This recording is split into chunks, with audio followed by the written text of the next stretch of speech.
come and work with a true recruitment partner. Yeah. Come and allow us to be an extension of your business, because that's what you need. And then maybe you'll stop bashing the industry. Oh, steady. Like most things in life, if you choose the cheapest option, the chances are you'll probably get the cheapest service.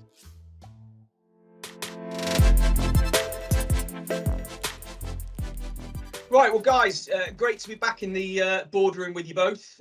Obviously, we decided to be a little bit more freestyle this time and bring some subjects that are on our mind. So, you know, the year's kicked off well. There's a lot going on in the recruitment markets, but I guess from my perspective, this 4-day week thing just keeps coming back. And I guess I just wanted to have a proper good debate with you both about the pros and cons of it and whether we thought it was going to happen. But Neil, what's on your mind at the moment? I've got a lot of things on my mind at the moment, gents. A lot of things, but something I guess something I'd like to discuss with you both is the rhythm of face-to-face meetings and where do face-to-face meetings sit in our world as recruiters, and whether that be from, you know, where clients and candidates get to meet face-to-face, but actually more probably about us as recruiters. And our candidate base and the due diligence we're doing with our clients and our candidates, and where does that face-to-face meeting sit in our world? And when we get to debate it, I'll sort of explain a bit more about maybe why it's on my mind. All right. And Max, okay, is that good? We could talk about that one, gents. Yeah, that's a good one. It's on my mind. I like that. Yeah. Go on, Max. So for me, LinkedIn has been rife with non-recruitment professionals, keyboard warriors, for want of a better phrase, giving their opinion on the pricing in the industry, and the lack of value a recruiter adds. So I'm keen to explore that one, because every other day there's a post on LinkedIn from one of these so-called recruitment experts belittling our industry. Yeah, it's got your goat, isn't it? Yeah. Just a little bit. Yeah, that's fair. It gets my goat. I'm looking forward to that one. So look, let's jump into it. So the 4-day week, I guess it's something that has been spoken about a lot. I think probably pre-pandemic, you know, working from home and all the rest of it, there's been so many shifts. And you know, I know there's a trial going on at the moment. So, you know, 100% pay, 80% of the time for 100% of the outputs. I guess, you know, those businesses, they're open 5 days a week. They're doing some sort of you know, split shifts over the week. And I guess it would just be good to understand what everyone's thoughts are genuinely in terms of how it's going to affect performance, because, you know, there's a lot of anecdotal evidence. I think there's 6-7% of the UK now are working a 4-day week, or companies are working 4-day weeks. There's a trial that's being done with, I think it's Oxford University, that are looking across sort of 50 businesses. But when you start to survey, and some of the surveys I've seen, like 73% of people feel it would improve their productivity. They feel better about themselves. So I guess, you know, thoughts, Max. I know we've it's something that we've kicked around previously but never really got into, but, you know, straight off the bat, thoughts. Look, I think I'm going to try and not come across as negative with this. You're going to try. I'm really going to try, Neil. Really going to try. Look, I can understand why some industries, some sectors would try it. I think for me, there's a couple of reasons to why I personally feel it wouldn't work. In sales, in recruitment, do we genuinely believe we can give our clients who work a 5-day week the best level of customer service possible by being down to 4 days? Question mark. I don't believe we would be able to. I think the newer generation getting into recruitment might struggle with their learning and development. I think the culture of a business could plateau and not develop the way it should. And then the other part to it is, if I'm working a 4-day week, my wife is working a 5-day week, she's probably gonna have a little pop at me if I'm on a 4-day week and she's having to work 5 days a week. So, and I know I won't be the only person in that scenario. I can understand that, you know, the benefits with childcare, work-life balance. I can understand all of that, but they're just the things that I suppose would be the question marks in my head straight away. But I guess, you know, the learning and development at the moment, people are in the office 3 days a week. Maybe some are doing less, some are doing more. If you're going to go to a 4-day week and you had people in the office 4 days a week, so you return to the office, because I think that's probably something that will potentially start to happen over the coming months and certainly over the next year. The real estate costs just don't stack up otherwise, I don't think. So if you were in the office 4 days a week, surely culturally, training and development wise, that would accelerate, because you'd actually be spending more time together. And interestingly, when the surveys are being done, it's the demographic of sub 35-year-olds that feel they would benefit more so, and it's the older generation that are more negative about a 4-day week. And it's whether it's that change, and you know, you can dig a bit further and go, you know, we invented weekends. You know, we didn't used to have weekends. Factories were 24/7, 7 days a week, you know, and then we created weekends. And if we were able to structure our teams, and yes, it would be a change, but from a client perspective, you'd like to think that we'd be able to be strong enough as teams to be able to work that gap. You know, the business would still be open.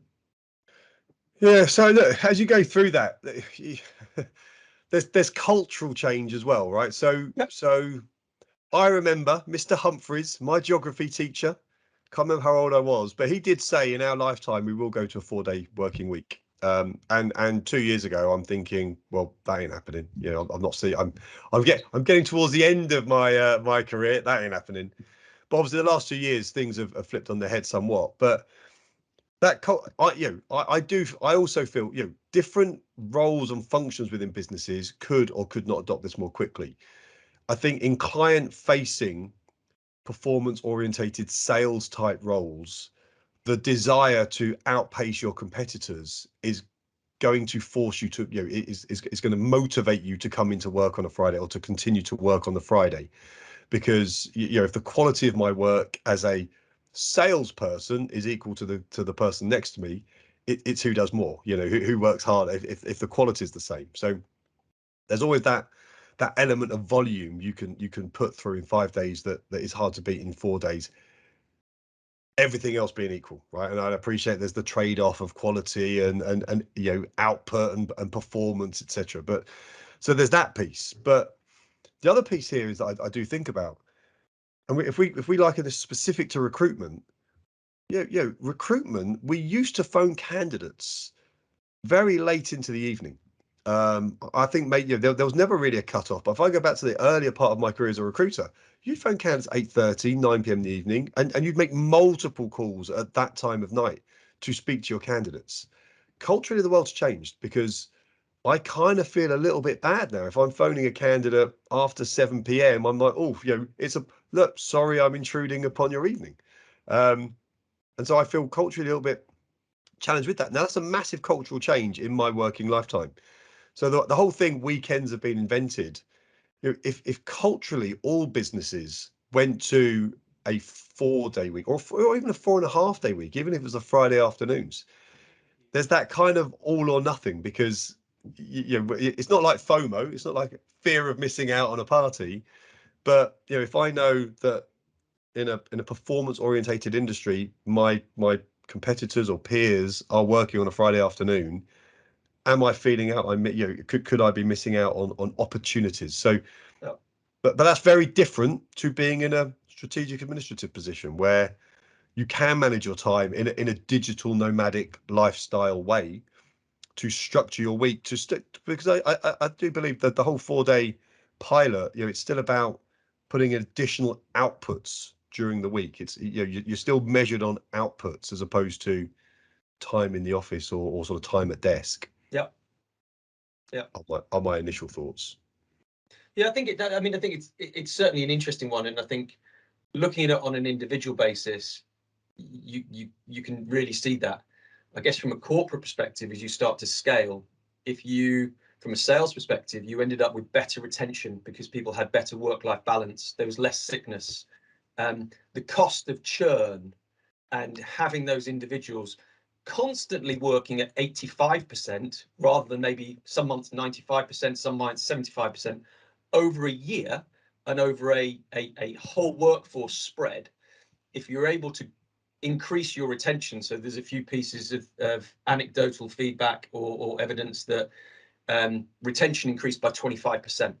Well, if retention increased in 25%, particularly in a sales-based industry where you have churn and it takes you 3-6 months to get up to speed, if you're able to eliminate that, would that also then, rather than looking at just the individual, but you look at the team output over a longer medium-term period, would that make a difference?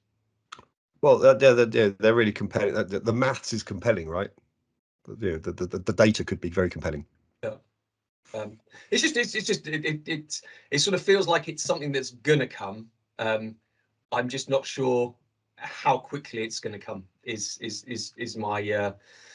my conclusion to where we've got Mr. to. Humphreys, the geography teacher, could be the sage of Woodcote High School. If that happens, I think we owe him a fine lunch and a steak. Because that would be back in the 70s, wouldn't it, Neil? Oh, steady. So Neil, we're not going to conclude the 4-day week, but you mentioned the face-to-face meetings and yeah, I mean, look, I tell you, look, I guess why it's on my mind.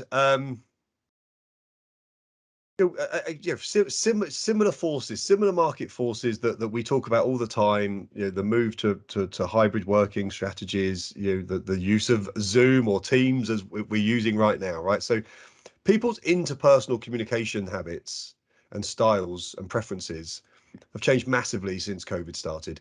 They were changing before then. I mean, COVID just increased that rate of change. And I mean, I recall, in a previous role, lots of conference calls, and the technique of a conference call. There's a rhythm to a conference call when you can't see somebody. My go, your go. There was a change in behaviours and communication styles required then. But I guess the point of bringing up the face-to-face meeting, I'm based in London. Got my London wallpaper behind me. London is a market. It's a market centre. And you have market centres. And you have cities because people go there to trade, and a big part of any business relationship has been the relationship. And while I am all for innovative communication strategies, all for it. But I've got I work with recruiters and I speak to lots of recruiters, and I'm speaking to many recruiters that are feeding back to me that their relationships feel more transactional. And how do they go about personalizing those relationships when they might well be recruiting for remote roles? I mean, we're based in London and most of our clients are based in London, but likewise, if we look at a software engineering or a technology recruitment business, most of the roles you're recruiting for today are 95% remote, if not more. So your candidates don't need to interview with the people that they are being recruited by. Typically, we are now not meeting with candidates that we used to meet with, and that's probably more of a finance recruitment thing than ever a technology recruitment strategy. But I guess it's about how do we as business people create those personal relationships, and at what point are we creating personal relationships? Because we're now trading with clients that we have never met, and 5 years ago, or 2 or 3 years ago, we never traded with clients we hadn't met. It's an email turns into a phone call turns into a meeting on site. A meeting on site turns into a meeting over a beer, a coffee, maybe a sandwich at lunchtime. So I guess it's how it's not so much where does the face-to-face meeting sit in the recruitment process. It's how do business leaders, sales professionals create that personal relationship, because the consequence in the recruitment process, I think, we talk about the great resignation. This isn't just a COVID related issue. It's not just a not getting to meet people related issue, but people's employment seems so much more transactional today if they're not meeting people on a regular basis. Yeah, and do you think part of that, and I think the points you make are excellent, and it has changed. You go back to when I started in recruitment, however many years ago.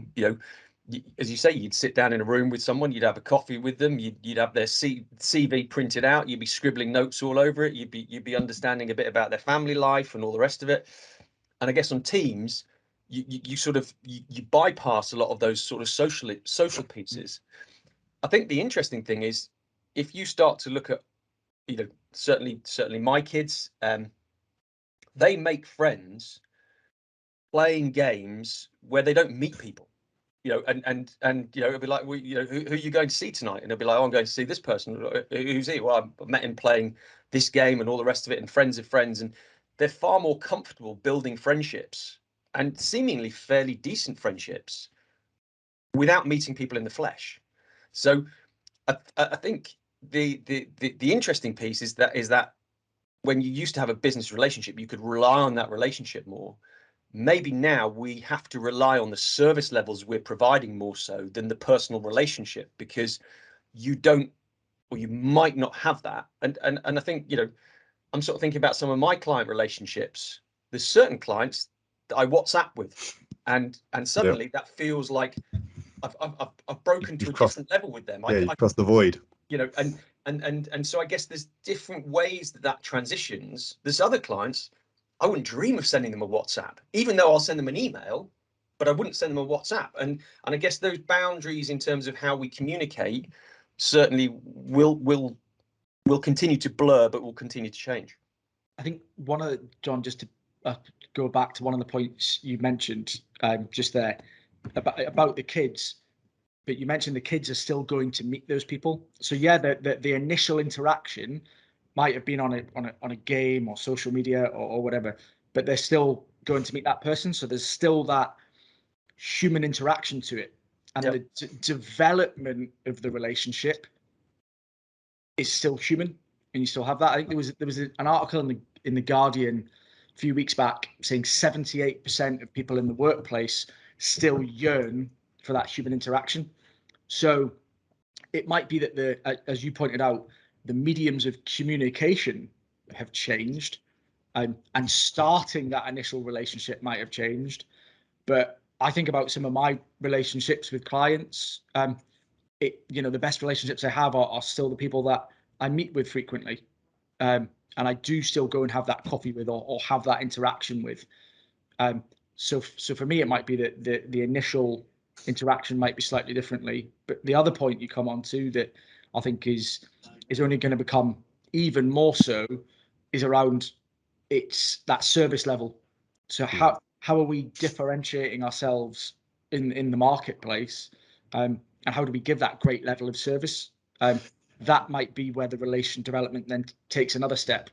Yeah, that's critical, that piece, and that's good.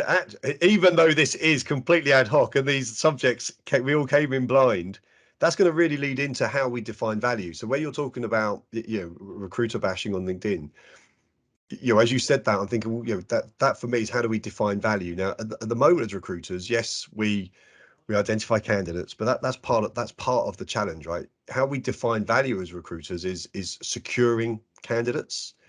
But also, what's the true definition of or how do we really define value is how well a candidate does once they're on site with one of our clients.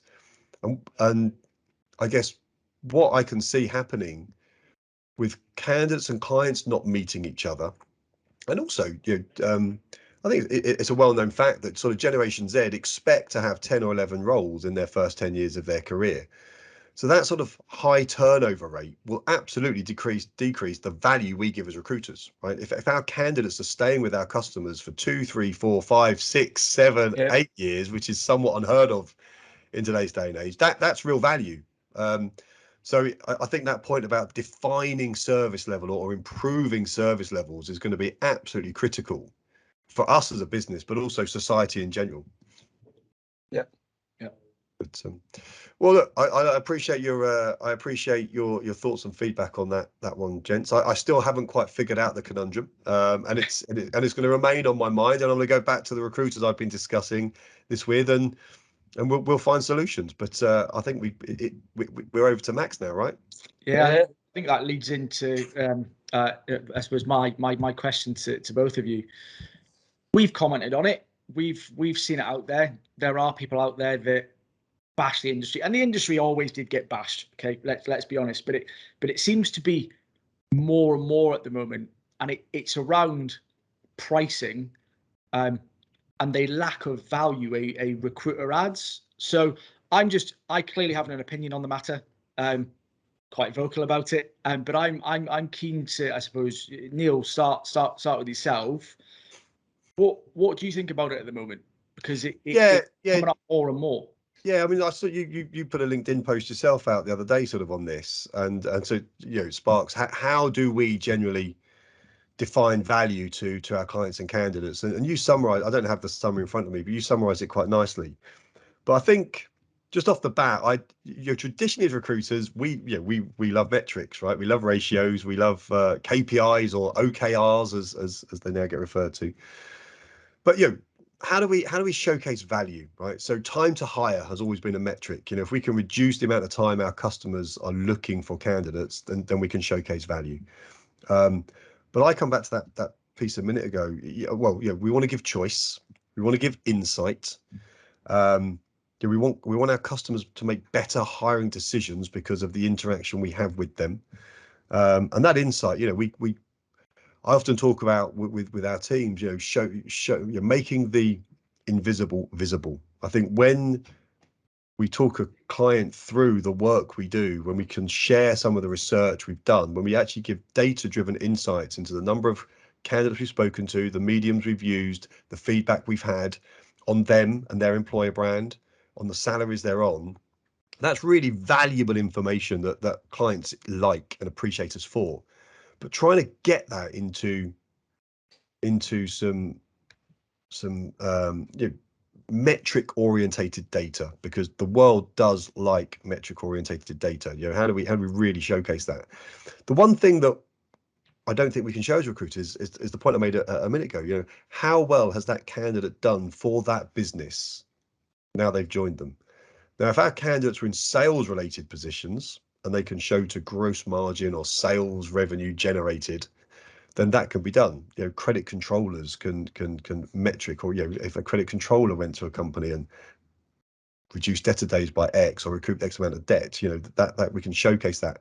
But in many industries that we recruit for, that's really, really hard to show. It can become a little bit subjective as opposed to objective. So for me, I do like to try and show, make the invisible visible, and really showcase and sort of give data back to customers. And I think where we can do that, we do show genuine value to our clients. But I'll sort of throw back to you guys. That's sort of where my initial thoughts are. And Neil, just a quick one. And would you do that for 10%? Oh God, no! Jesus Christ. Okay. So and that's it, right? It's I mean that's, I do get the market forces, supply and demand. I recall the credit crunch of 2009, 2010. Recruiter fees started to go down, and it became a bit of a race to the bottom. And the volume of recruiters out there meant that supply was high. The industry did become somewhat commoditized. Creating relationships and putting a value on the insight you give became a hot topic, sort of 2010, 2011, 2012. So that supply and demand, that economics of the situation right now, with candidate demand being as high as I've ever seen it, and the availability of talent being lower than I've seen it, the economics of this should be that recruitment fees are starting to go up. And we've all had situations where, you know, clients come to us and say, look, we're on a hiring drive and we want to pay you more than our competitors are. Where are you at in the market? Because we want to secure your services to find us this talent. So we've all got situations of that, but market forces would absolutely dictate that the recruitment market is not at 10%. I mean, I guess, you know, those that do and have bashed the recruitment industry, if you actually distilled each one of their cases, there's probably something in there where they feel like they have been wronged by a recruiter or they have received some very poor service. So, you know, to those that, you know, are bashing the industry, my view would be is, well, go and try and work with a different recruiter. Find out if it's the recruiter you've chosen. And, you know, like most things in life, if you choose the cheapest option, the chances are you'll probably get the cheapest service. You know, and we've all heard the phrases that go with that. So, you know, I think, you know, it's not necessarily about, you know, we are in a market at the moment, as you say, Neil, that there are market forces that it's making it difficult. But I'd also like to think that when we're sitting with clients, when I'm sitting with clients, I understand the value that they're looking for me to bring, and then delivering back on that. You know, I think, you know, the way the recruitment industry has changed in terms of, you know, the ability to source candidates, the you know, the I suppose the social media that we have and the outreach and all the rest of it. It's not just about, you know, plugging in, you know, a couple of keywords into a database and pulling out some names. You know, there's a lot more that goes behind it, you know, and you know, as three people that run a business collectively, the amount of work we put into building a much bigger network and the investment that goes into that to make sure that the outreach that we have as a business to be able to identify the best candidates, to be able to attract the best candidates, to then to be able to understand what they're looking for to provide them back to our clients. There's a lot more that goes into that than suddenly, oh, I'll tell you what, yeah, I'll bang out an advert on LinkedIn and there you go, oh, this person's come back, that's it. You know, unfortunately, life doesn't, if it did work like that, that'd be brilliant. And then every company would be able to do their own recruitment and it would be simple as. So, you know, I think it's, yeah, I do certainly think that there's a number of different sort of challenges within the market, but certainly from my perspective, you know, if there are people out there that are genuinely challenging the industry, yeah, I'd love to understand what's happened in circumstances to make them have such strong opinions, because some of them are almost vitriolic in terms of what they put out, which, like anything in life, it's just not kind. Yeah, and just on that, we've all worked in the industry for a while, so we're all pretty passionate about recruitment. But I think recruitment absolutely over the years has had negative feedback and a negative image. But I think in the main, the recruitment industry today has probably got better recruiters or more educated recruiters, more ethical recruiters, with access to more technology and tools to deliver a better service. So, yeah, I think your point, John, about I think where these comments have come, someone's had, people have negative situations and experiences with recruiters, and that can then sort of cloud their judgment going forward. And that's, I think as recruiters, when we interact and introduce our services to anyone, often that's the starting point of where our relationship with them is, the negative situation that they've had, and that we sort of overcome those before we move on. But there's I guess I guess it's those negative connotations that sort of start. But I'm passionate about the industry, so I think it's important that we overcome those. And I think we as an industry we've come a long way. Yeah, and I think, as you say, in the main, the bulk of people in recruitment try and do the best they can to help people on any given day, whether that's a client or whether that's a candidate. Like any industry, there's things that don't necessarily go right for individuals. But as you say, as an industry, I think we've made big strides in terms of providing great service and great opportunities for individuals. So I'm not quite sure where you thought that was going to end up, Max, but no, I think every point that's raised is bang on. I think for me, it's, for the people that are, continue to bash the industry, come and work with a true recruitment partner. Yeah. Come and allow us to be an extension of your business. because that's what you need, and then maybe you'll stop bashing the industry.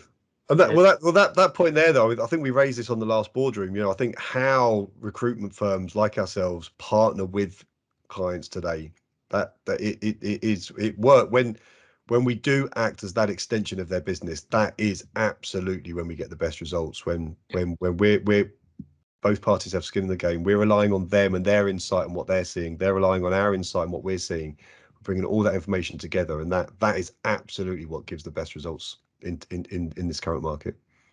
Absolutely. Well, look, gents, as always, great to shoot the breeze. I'm not sure we've solved any of those topics, but certainly I think there's some really good insight and some good discussion there. So hopefully everyone has enjoyed, and very much looking forward to doing our next boardroom when we can bring another 3 topics to the table. But in the meantime, guys, take care. Awesome, gents. Last one, gents.